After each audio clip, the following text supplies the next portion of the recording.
Good morning students, welcome to TGES e-learning platform. So how are you all? I hope you all must be fine and good. So today I am here to teach class 5th Hindi language, that is Vyakran. So take out your books and stationery and open page number 100, that is 100. So lesson number 20, Abakhic board, that is comprehension in English, right? तो students, हमने आपको previous video में I have taught you till lesson number 19, that was कहानी लेखन, story writing. आप लोगों ने अच्छे से स्टोरी को मेरे साथ पढ़ा, रीड किया, समझ में आया है ना। अब नेक्स्ट हम लोग पढ़ेंगे lesson number 20, that is abacus board. So let's start. इसको बोलते हैं हम लोग इंग्लिश में कॉम्प्रिहेंशन। तो स्टूडेंट्स, फर्स्ट वाला आपके फर्स्ट टर्म या सेकेंड टर्म एग्ज़ाम्स में आ चुका होगा। अब हम लोग सेकेंड वाला पढ़ेंगे, ये जो कि हम लोग आपको रिवाइज करवाएंगे एग्ज़ाम्स में। तो बाकी कोई भी गद्यांश आ सकता है ना, बाकी हम लोग सेकेंड वाला फिलअप करेंगे ताकि आपको समझ में आए, ठीक है। So let's start. तो पहले स्टूडेंट्स, ये तो आपको पता ही होगा कि अपठित गद्यांश क्या होते हैं ना, अपठित बोध क्या होते हैं। वो होते हैं जो कि हमने कभी भी पढ़ा ना हो, कोई पैराग्राफ, कोई लेसन जो हमने पढ़ा ना हो, और उसके बाद उसको पढ़ने के बाद हम लोग पहले उसको 2-3 बार अच्छे से रीड करेंगे। उसको पढ़ने के बाद हम लोग क्या करेंगे, जो हम लोग को क्वेश्चंस दे रखे होंगे उसके आंसर्स देंगे, है ना। तो वो जो पैराग्राफ लिखा होगा उसी में से हम लोग को आंसर्स ढूंढने, जो आपको क्वेश्चन दे रखे होंगे उसके सारे आंसर्स हम लोग को उस पैराग्राफ में ही मिलेंगे, राइट। तो लेट्स स्टार्ट। छात्रों के अर्थ ग्रहण की क्षमता के मूल्यांकन हेतु अपठित सामग्री पर आधारित प्रश्न दिए जा रहे हैं। अपठित सामग्री छात्र द्वारा पहले से पढ़ी नहीं होती है, अतः इसके द्वारा छात्र की योग्यता का मूल्यांकन उचित रूप से हो सकता है। अभ्यास हेतु कुछ अपठित सामग्रियां यहाँ दी जा रही हैं। छात्रों को उचित ढंग से इसका अभ्यास करना चाहिए, है ना। ये है अपठित गद्यांश या पद्यांश का उत्तर लिखते समय निम्न बातों का ध्यान रखिए। तो जब हम लोग को उत्तर लिख रहे हैं अपठित गद्यांश के क्वेश्चंस के, तो हम लोग को इन बातों का ध्यान रखना चाहिए। गद्यांश या पद्यांश को ध्यान से पढ़ना चाहिए। प्रश्नों के उत्तर दी गई सामग्री से ही देने का प्रयास करना चाहिए। यथासंभव अपने भाषा में प्रश्नों को उत्तर देने चाहिए। उत्तर की भाषा सहज, सुबोध एवं स्पष्ट होनी चाहिए। तो पहले का क्या है कि हम लोग को पहले तो उस पैराग्राफ को, उस गद्यांश को अच्छे से रीड करना चाहिए ताकि हमें क्लियर हो जाए कि इसमें हमसे क्या पूछा जाएगा।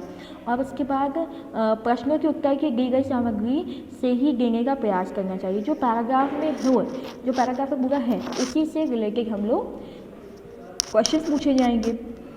तो हम लोग को कोशिश करनी चाहिए कि उसी में से हम लोग आंसर्स लिखें और सारे प्रश्नों के उत्तर जो हैं वो अपनी भाषा, मतलब कि अपने ओन वर्ड्स में लिखें। ये नहीं कि पैराग्राफ में लिखा है वही हम लोग वर्ड्स कॉपी करके आंसर में लिख दिया, ऐसा नहीं होना चाहिए।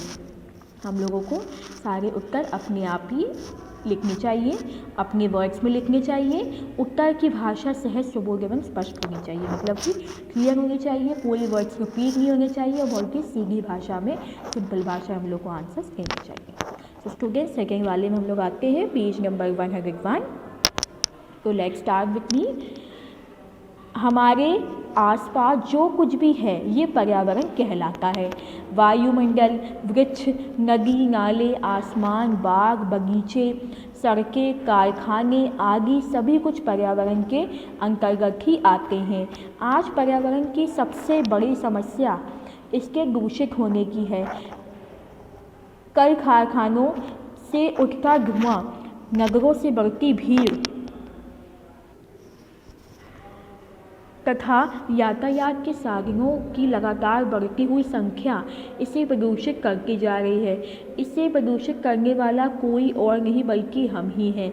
बढ़ती जनसंख्या के कारण हमारी ज़रूरतों में भी निरंतर बढ़ोतरी होती गई है। उन ज़रूरतों को पूरा करने के लिए हमने सीधा पर्यावरण पर प्रहार किया और आज स्थिति ये है कि हम स्वयं सांस लेने में कतराते हैं। बढ़ते हुए जल, भूमि और ध्वनि प्रदूषण ने हमारे जीवन को खतरों में भर दिया है। लगातार बढ़ने वाले इस पर्यावरण के प्रदूषण को दूर करना होगा।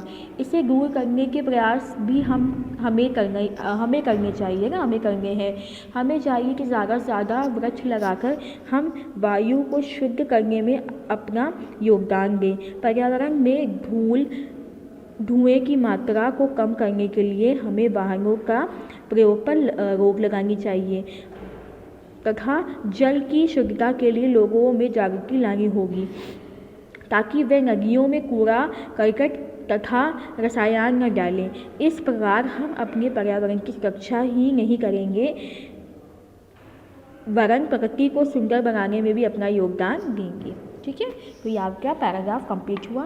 तो उस पैराग्राफ में हमें क्या समझ में आया? ये पहली चीज़ तो ये पर्यावरण मतलब कि एनवायरनमेंट के बारे में है। इससे बताया गया किस चीज़ से प्रदूषण फैल रहा है, कैसे फैल रहा है। हम लोग को अपने पर्यावरण की स्वयं की रक्षा करनी चाहिए। हम लोग को वृक्ष पेड़ पौधे लगाने चाहिए ज़्यादा से ज़्यादा, ताकि और हम लोग को लोगों के अंदर जागृति लानी चाहिए कि जो पानी में जो वाटर पोल्यूशन होता है, पानी में जो प्रदूषण फैल रहा है, वहाँ पे कूड़ा करकट ना डालें, वहाँ पे कोई भी चीज़ गंदगी ना फैलाएं, ताकि पानी जो है हमारा प्रदूषित ना हो, है ना, हमारा जल प्रदूषित ना हो, हमारी वायु प्रदूषित ना हो।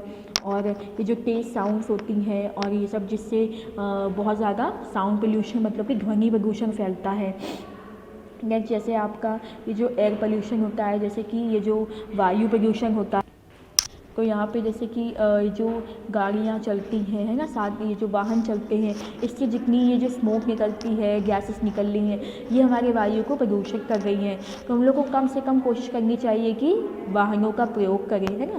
तो ये सब चीज़ें पूरी पर्यावरण के बारे में दे रखी है, हर चीज़ जो है। अब क्या करना है हमें? अब हमें यहाँ पे ये जो प्रश्न दे रखे हैं, इसमें से आपको इस पैराग्राफ में से ही आपको सारे उत्तर ढूंढने हैं। सारे प्रश्नों के उत्तर आपको यही पैराग्राफ में मिलेंगे, है ना।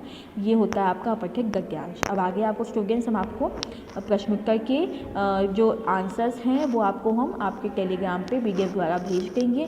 बाकी आपको क्या करना है, आपको आगे के जो गद्यांश हैं उनको अच्छे से रीडिंग करनी है, अपने आप सारे क्वेश्चन आंसर्स फाइंड आउट करने की कोशिश करनी है। ठीक है, बाकी आपके एग्ज़ाम में कोई भी गद्यांश आ सकता है। ये मत सोचिएगा हमने ये पढ़ा है तो यही आएगा, या जो नहीं आया, जो हमने नहीं पढ़ाया है वो नहीं आएगा, जो आ चुका है वो नहीं आएगा, कुछ भी आ सकता है। तो बी वेल प्रिपेयर्ड, सब कुछ अच्छे से रीड करिए, सब कुछ अच्छे से समझिए।